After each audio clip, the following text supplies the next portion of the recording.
दिखाइए, थोड़ा हॉल दिखाइए, ये हॉल का स्थिति है, दिखा दीजिए। यहीं खेसारी लाल यादव जी का सिनेमा लगा हुआ है और यहीं हॉल का खेसारी लाल यादव जी चाहे पवन सिंह, उससे कोई लेना देना नहीं है। हॉल अब चलने के हिसाब किताब दोस्तों आज बात करने वाले हैं रंग दे बसंती। खेसारी लाल यादव का फिल्म आया हुआ है, बहुत ज़ोर शोर से प्रचार किया जा रहा है उस फिल्म का। दोस्तों ये जो सीन आप लोग देखा, आरा का सीन है।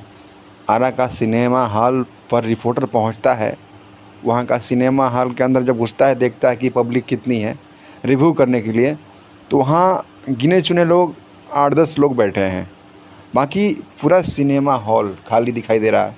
आप लोग देख सकते हो कहीं ना कहीं जो भोजपुरी के ये स्टार हैं खेसारी लाल यादव या पवन सिंह, अगर ये आते हैं कहीं जाते हैं तो लोग उनको फ़ोटो देखने के लिए, ब्लॉग बनाने के लिए भीड़ तो लगता है, पर उनके नाम पे भीड़ यहाँ पे कहीं नहीं दिखाई दे रहा है।